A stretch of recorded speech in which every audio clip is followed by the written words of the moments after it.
बाबा साहब के बारे में कवि जी के लिखे के पड़ल। बाबा साहब के लेखनी पे बड़ा नीक नीक लोगन का पसीना आ गए। बाबा साहब जिस समय संविधान बनाए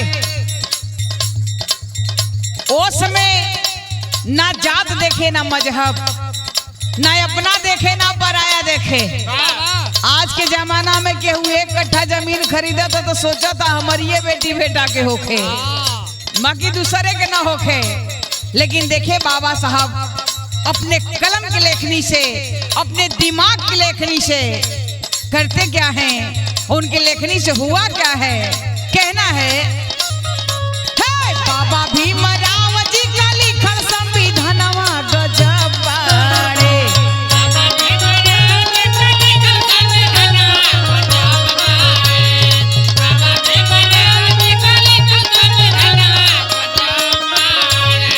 बाबा भीमराव जी का लिखल संविधानवा गजब बाड़े, हे गजब बाड़े।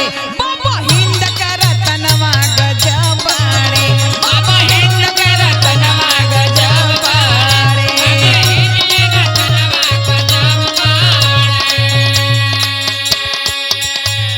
कहना है बाबा के, सोचते हैं हम बाबा साहब भीमराव अम्बेडकर जी के बारे में तो होता क्या है, जब जब याद आवे बाबा का सूरतिया,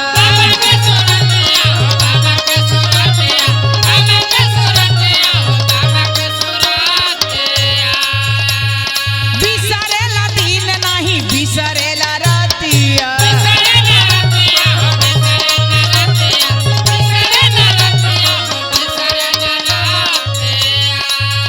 अरे जब जब याद आवे बाबा का सूरतिया, बिसरेला दिन नहीं बिसरेला रातिया। भागे अंग्रेज देखी बाबा के विधनवा गजब बाड़े।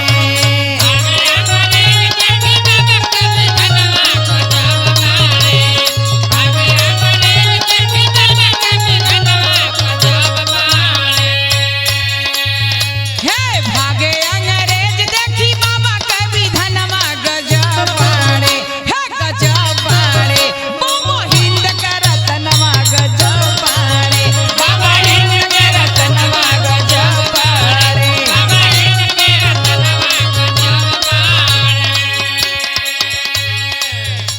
सोचना है कि अगर हम ऐसे ही अंधविश्वास में चलते रहेंगे तो हमारे बाबा साहब का सपना कैसे साकार होगा। कहना है अरे कोई से के होई बाबा के सपना साकार हो।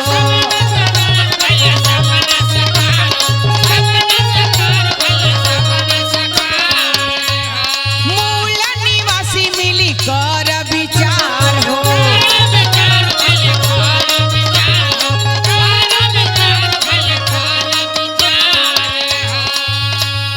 कोई से के मिली राजनीति के खजनवा गजब बाड़े।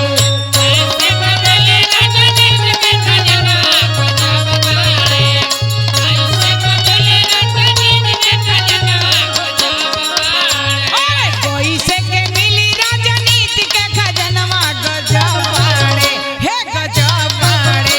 बाबा हिंद का रतनवा गजब बाड़े, बाबा हिंद के रतनवा गजब बाड़े, बाबा हिंद के रतनवा गजब बाड़े।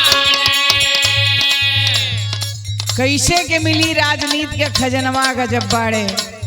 मूल निवासी 85। आप सब लोग सोचिए और विचार करिए कि बाबा साहब का सपना कैसे साकार होगा। साकार तब होगा जब बाबा साहब के दिए प्रचिन्हों पर आप लोग चलेंगे, अपने बच्चों को पढ़ाई लिखाई के लिए तैयार करेंगे, शिक्षा की जोत चलाएंगे, तब बाबा साहब का सपना साकार होगा। आखिरी लाइन में कहना है